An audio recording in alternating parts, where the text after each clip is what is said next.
Estimados estudiantes del curso de Introducción a Redes, continuamos ahora desarrollando el capítulo 6 denominado Capa de red.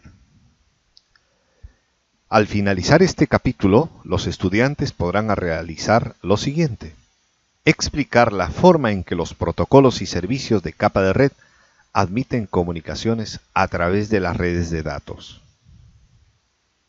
Veamos ahora los protocolos de la capa de red.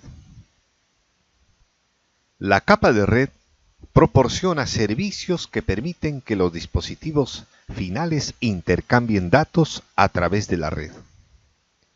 Para lograr este transporte de extremo a extremo, la capa de red utiliza 4 procesos básicos. El primero, direccionamiento de dispositivos finales. De la misma manera en que un teléfono tiene un número telefónico único, los dispositivos finales deben configurarse con una dirección IP única para su identificación en la red. Un dispositivo final con una dirección IP configurada se denominará host. Segundo, encapsulación. La capa de red recibe una unidad de datos de protocolo de la capa de transporte. En un proceso denominado encapsulación o encapsulamiento, la capa de red agrega la información del encabezado IP como la dirección IP de los hosts de origen y de destino. Una vez que se agrega la información del encabezado a la PDU, esta se denomina paquete. Tercero, enrutamiento.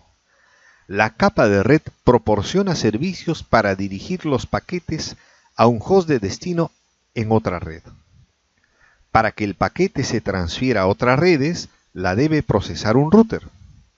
La función del router es seleccionar las rutas para los paquetes y dirigirlos hacia el host de destino en un proceso conocido como enrutamiento. Un paquete puede cruzar muchos dispositivos intermediarios antes de llegar al host de destino. Cada ruta que toma el paquete para llegar al host de destino se denomina salto. Desencapsulación o deencapsulamiento. La cuarta. Cuando un paquete llega a la capa de red del host de destino, el host revisa el encabezado IP del paquete. Si la dirección IP de destino en el encabezado coincide con su propia dirección IP, se elimina el encabezado IP del paquete. Este proceso de eliminación de encabezado de las capas inferiores se conoce como desencapsulación o deencapsulamiento. Una vez que la capa de red desencapsula el paquete, la PDU de capa 4 que se obtiene como resultado se transfiere al servicio correspondiente en la capa de transporte. A diferencia de la capa de transporte, la capa 4 de OSI, que administra el transporte de datos entre los procesos que se ejecutan en cada host, los protocolos de la capa de red especifican la estructura y el procesamiento del paquete que se utilizan para transportar los datos desde un host hasta otro. Operar sin tener en cuenta los datos transportados en cada paquete permite que la capa de red transporte paquetes para diferentes tipos de comunicaciones entre varios hosts.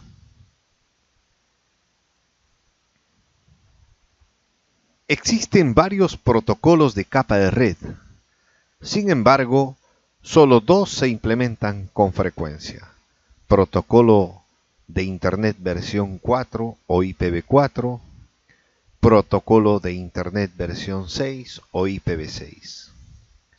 Otros protocolos de capa de red antiguos que no tienen un uso muy difundido son los siguientes: intercambio novel de paquetes de Internetwork o IPX, AppleTalk o servicio de red sin conexión CLNS/DECnet.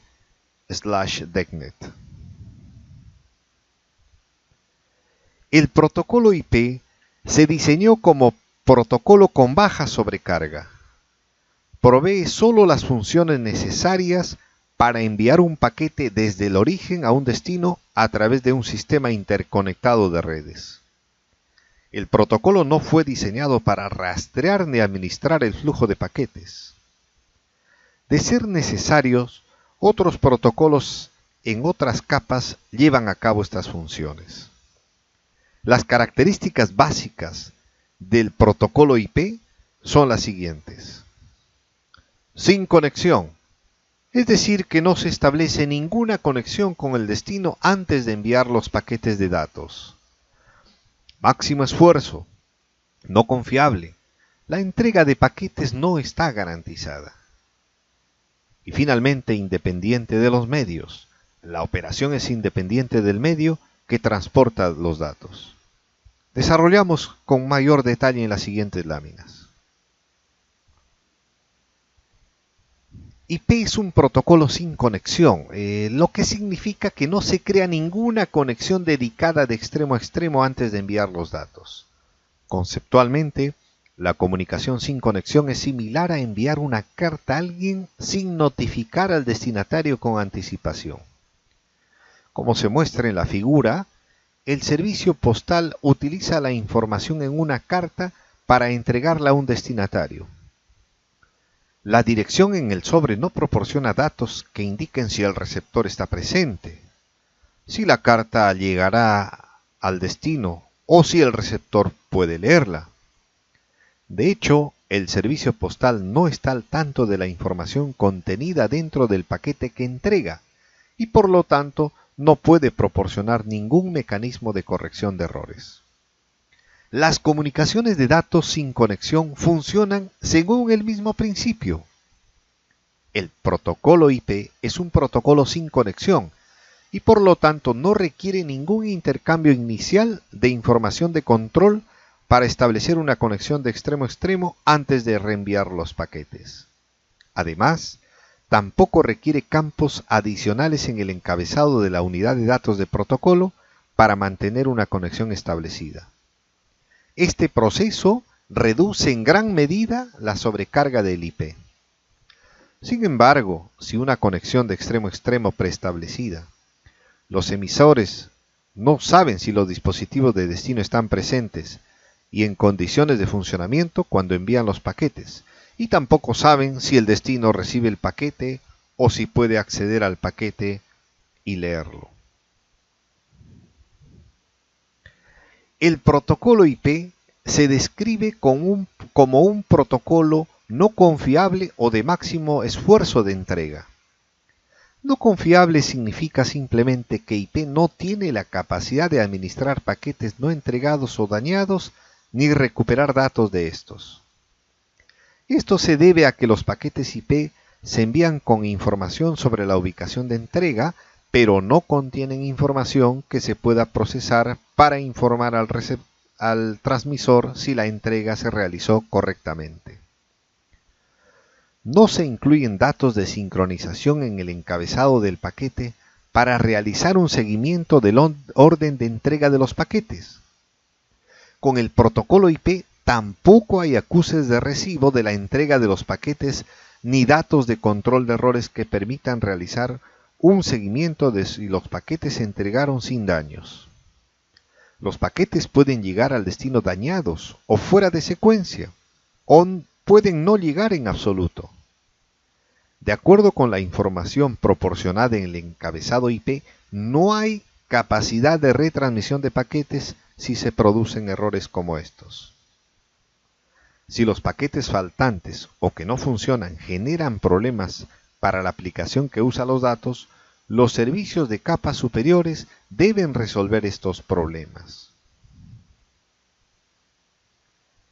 IP funciona con independencia de los medios que transportan los datos en las capas inferiores del stack de protocolos.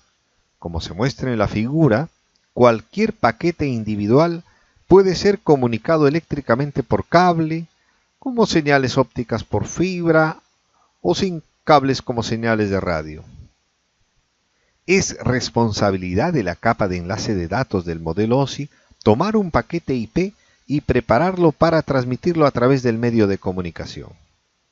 Esto significa que el transporte de paquetes IP no está limitado a un medio en particular.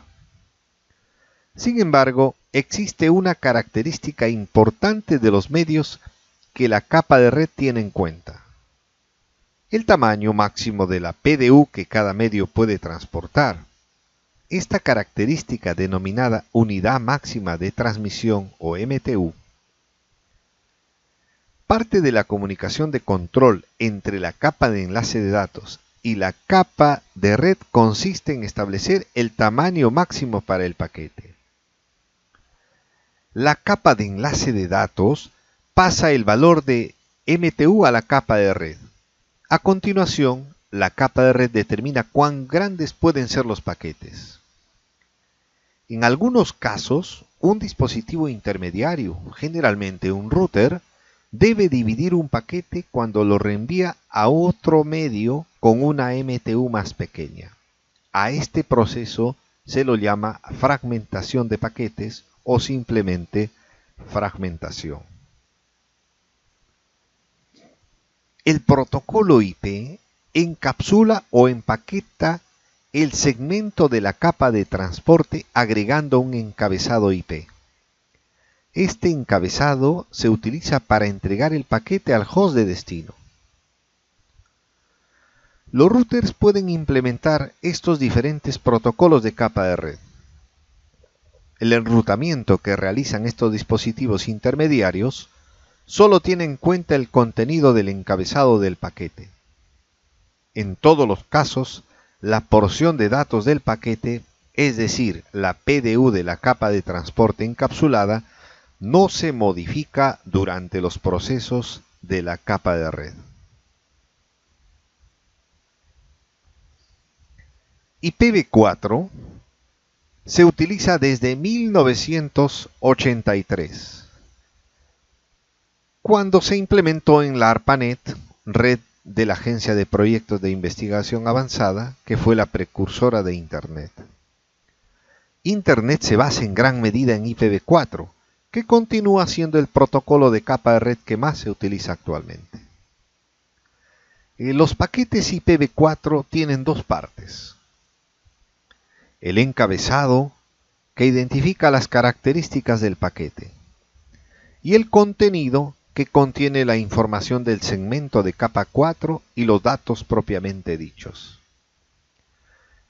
Como se muestra en la ilustración, los encabezados de IPv4 constan de campos que contienen información importante sobre el paquete. Los campos más importantes del encabezado IPv4 incluyen los siguientes. El primer campo, denominado versión, contiene un valor binario de 4 bits que identifica la versión del paquete IP. Para los paquetes IPv4 este campo siempre se establece en binario en 0100, que en decimal viene a ser equivalente al número 4. De ahí que 4 indica la versión. Otro campo también importante es el campo de servicios diferenciados, DS, anteriormente denominado tipo de servicios. Se trata de un campo de 8 bits que se utiliza para determinar la prioridad de cada paquete. Los primeros 6 bits identifican el valor del punto de código de servicios diferenciados, utilizado por un mecanismo de calidad de servicio. Los últimos 2 bits de este campo identifican el valor de notificación explícita de congestión, que se puede utilizar para evitar que los paquetes se descarten durante momentos de congestión de la red. Otro campo también importante es el campo denominado tiempo de vida, o TTL, que contiene un valor binario de 8 bits, que se utiliza para limitar la vida útil de un paquete. Se especifica en segundos, pero comúnmente se denomina conteo de saltos. El emisor del paquete establece el valor inicial del tiempo de vida, el que disminuye en un punto por cada salto, es decir, cada vez que el paquete es procesado por un router. Si el campo TTL disminuye a 0, el router descarta el paquete y envía un mensaje de protocolo de mensajes de control de Internet o ICMP, indicando que el tiempo ha superado a la dirección IP de origen. El comando traceroute utiliza este campo también para identificar los routers utilizados entre el origen y el destino. El siguiente campo se denomina protocolo. Este campo tiene un valor binario de 8 bits, que indica el tipo de contenido de datos que transporta el paquete, lo que permite que la capa de red pase los datos al protocolo de capa superior correspondiente. Aquí tenemos algunos valores comunes. Por ejemplo, si lleva el valor de 1, identifica el protocolo ICMP. Si lleva el valor de 6, identifica el protocolo TCP. Si lleva el valor de 17, identifica el protocolo UDP. El siguiente campo se denomina dirección IP de origen. Contiene un valor binario de 32 bits que representa la dirección IP del origen del paquete. Y el campo dirección IP de destino contiene un valor binario de 32 bits que representa la dirección IP de destino del paquete. Por lo general, estas direcciones no se modifican durante la transferencia desde el origen hasta el destino. Los campos restantes que indican la ilustración se utilizan para identificar y validar el paquete o para volver a ordenar un paquete fragmentado. Los campos utilizados para identificar y validar el paquete incluyen los siguientes. El primero se denomina longitud del encabezado de Internet o IHL. Contiene un valor binario de 4 bits que identifica la cantidad de palabras de 32 bits del encabezado. El valor de IHL varía según los campos opciones y relleno. El valor mínimo para este campo es 5. Es decir, 5 por 32 es igual a 160 bits, dividiendo entre 8 sale equivalente a 20 bytes. Y el valor máximo es 15. Si multiplicamos 15 por 32 bits nos sale 480 bits y si eso lo dividimos entre 8 sale equivalente a 60 bytes. Entonces diríamos que el valor mínimo es 5 y el valor máximo es 15, lo que equivale a decir que el valor mínimo es 20 bytes y el valor máximo 60 bytes de longitud del encabezado de Internet. El siguiente campo se denomina longitud total, en ocasiones denominado longitud de paquete. Este campo de 16 bits define el tamaño total del paquete o fragmento, incluidos el encabezado y los datos en bytes. La longitud mínima del paquete es de 20 bytes y la máxima es de 65.536 bytes. El siguiente campo se denomina checksum del encabezado o header checksum. Este campo de 16 bits se utiliza para la verificación de errores del encabezado IP. El checksum del encabezado se vuelve a calcular y se compara con el valor en el campo de checksum. Si los valores no coinciden, se descarta el paquete. Es posible que un router deba fragmentar un paquete cuando lo reenvía de un medio a otro, que tiene una MTU más pequeña. Cuando esto sucede, se produce una fragmentación y el paquete IPv4 utiliza los siguientes campos para llegar a cabo un seguimiento de los fragmentos. Así que tenemos el campo de identificación. Este campo de 16 bits identifica de forma exclusiva el fragmento de un paquete IP original. Tenemos el campo de indicadores. Este campo de 3 bits identifica cómo se fragmenta el paquete. Se utiliza con los campos de desplazamiento de fragmentos e identificación para ayudar a reconstruir el paquete original con el fragmento.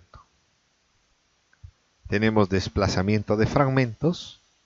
Este campo de 13 bits identifica el orden en que se deben colocar el fragmento del paquete en la reconstrucción del paquete original sin fragmentar.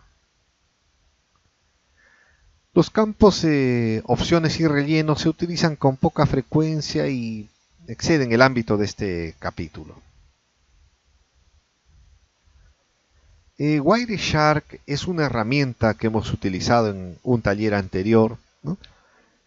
Esta herramienta se utiliza con la mayoría de las prácticas de los laboratorios en los cursos de CCNA para hacer el análisis de los datos y la resolución de los problemas de las redes. Puede utilizarse para ver los valores de muestra contenidos en los encabezados de IP. En esta figura que se muestra, se incluye una captura de un paquete IPv4 y se muestra en detalle los valores de la cabecera IP. A través de los años, IPv4 se ha actualizado, pero incluso con los cambios realizados, IPv4 continúa teniendo tres problemas importantes. El primero, agotamiento de direcciones IP. IPv4 dispone de una cantidad limitada de direcciones IP públicas exclusivas. Si bien existen aproximadamente 4.000 millones de direcciones IPv4, la cantidad creciente de dispositivos nuevos con IP habilitado, las conexiones permanentes y el crecimiento potencial de las regiones menos desarrolladas aumentan la necesidad de más direcciones. El segundo problema, expansión de la tabla de enrutamiento de Internet. Los routers utilizan tablas de enrutamiento para determinar cuál es el mejor camino. A medida que aumenta la cantidad de servidores conectados a Internet, también lo hace la cantidad de rutas de la red. Existen rutas IPv4 que consumen muchos recursos de memoria y también del procesador en los routers de Internet. El tercer problema es la falta de conectividad de extremo a extremo en IPv4. Las traducciones de red, de direcciones de red, denominadas NAT, es una tecnología de implementación frecuente en las redes IPv4. La tecnología NAT proporciona una forma de que varios dispositivos compartan una misma dirección IP pública. Sin embargo, dado que comparten la misma dirección IP pública, la dirección IP de un host de red interno se oculta. Esto puede resultar problemático para las tecnologías que requieren conectividad de extremo a extremo. A principios de los años 90, el IETF comenzó a preocuparse por los problemas de IPv4 y empezó a buscar un reemplazo. Esta actividad condujo al desarrollo de IPv6 o de IP versión 6. IPv6 supera las limitaciones de IPv4 y constituye una mejora eficaz con características que se adaptan mejor a las demandas actuales y previstas de las redes. Las mejoras que proporciona IPv6 incluyen las siguientes. Primero, mayor espacio de direcciones. Las direcciones IPv6 se basan en un direccionamiento jerárquico de 128 bits, mientras que en IPv4 es de 32 bits. El número de direcciones IP disponibles aumenta drásticamente con IPv6. La segunda mejora es el manejo de los paquetes. El encabezado de IPv6 se simplificó con menos campos. Esto mejora el manejo de los paquetes por parte de los routers intermediarios y también proporciona compatibilidad para extensiones y opciones para aumentar la escalabilidad y la duración. La tercera mejora es la eliminación de la necesidad de NAT. Con tal cantidad de direcciones IPv6 públicas, no se necesita traducción de direcciones de red NAT. Los sitios de los clientes, ya sean las empresas más grandes o unidades domésticas, pueden obtener ahora una dirección de red IPv6 pública. Esto evita algunos de los problemas de aplicaciones debido a NAT que afectan a las aplicaciones que requieren conectividad de extremo a extremo. La cuarta mejora es la seguridad integrada.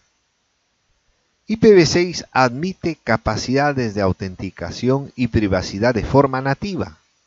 Con IPv4 se debían implementar características adicionales para lograr este fin. Con IPv6 el espacio de direcciones IP proporciona 340 sextillones de direcciones, lo que equivale a aproximadamente todos los granos de arena de la Tierra. Una de las principales mejoras de diseño de IPv6 con respecto a IPv4 es el encabezado de IPv6 simplificado. En el encabezado de IPv4 consta de 20 octetos, hasta 60 bytes si se utiliza el campo de opciones, y 12 campos de encabezado básicos sin incluir los campos opciones y relleno. El encabezado de IPv6 consta de 40 octetos, en gran medida debido a la longitud de las direcciones IPv6 de origen y destino, son mucho más grandes, y 8 campos de encabezado, 3 campos de encabezado IPv básicos y 5 campos de encabezado adicionales. En la figura se muestra que en IPv6 algunos campos permanecen iguales. Algunos campos del encabezado de IPv4 no se utilizan. Y algunos campos tienen nombres y posiciones diferentes.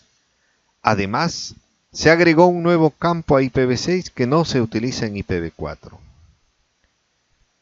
El encabezado de IPv6 simplificado ofrece varias ventajas respecto a IPv4.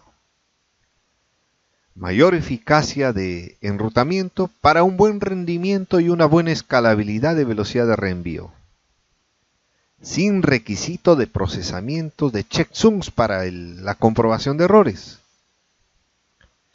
Mecanismos de encabezado de extensión simplificados y más eficaces en comparación con el campo de opciones de IPv4. Y un campo identificador de flujo para procesamiento por flujo, sin necesidad de abrir el paquete interno de transporte para identificar los distintos flujos de tráfico.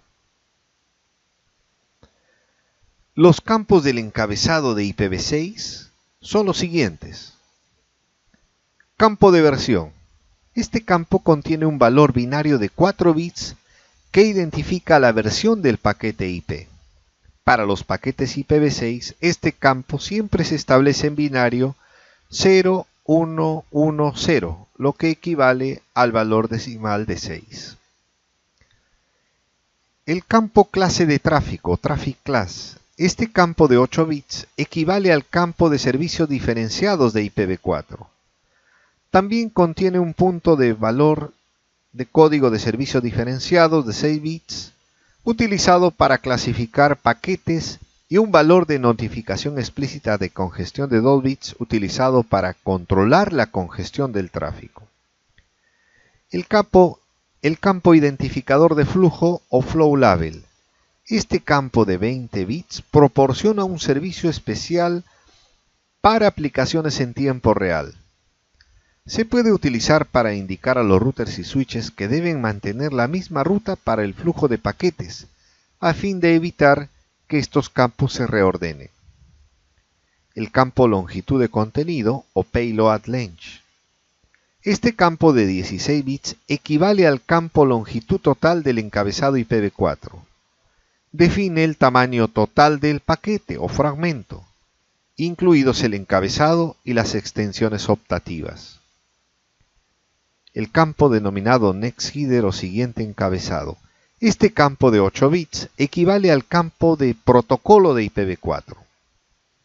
Indica el tipo de contenido de datos que transporta el paquete, lo que permite que la capa de red pase los datos al protocolo de capa superior correspondiente. Este campo también se usa si se agregan encabezados de extensión optativos al paquete IPv6. El campo hop limit o límite de saltos. Este campo de 8 bits reemplaza al campo TTL de IPv4. Cuando cada router reenvía un paquete, este valor disminuye en un punto. Cuando el contador llega a 0, el paquete se descarta y se reenvía un mensaje de ICMP versión 6 al host emisor en el que se indica que el paquete no llegó al destino. Source IP address o dirección IP de origen. Este campo de 128 bits identifica la dirección IPv6 del host emisor, Destination IP Address, o dirección IP de destino. Este campo de 128 bits identifica la dirección IP del host receptor. Los paquetes IPv6 también pueden contener encabezados de extensión que proporcionan información opcional optativa de la capa de red. Los encabezados de extensión son opcionales y se colocan entre el encabezado de IPv6 y el contenido. Los encabezados de extensión se utilizan, por ejemplo, para realizar la fragmentación, aportar seguridad, admitir movilidad y otras más. Al ver las capturas de IPv6 con Wireshark, observe que el encabezado de IPv6 tiene mucho menos campos que un encabezado IPv4. Esto hace que el encabezado de IPv6 sea más fácil y más rápido de procesar para el router. Estimados estudiantes, luego de haber finalizado el capítulo, ustedes serán capaces de explicar la forma en que los protocolos y servicios de capa de red admiten comunicaciones a través de las redes de datos. Les agradezco su visita y nos vemos en una próxima oportunidad. Hasta pronto.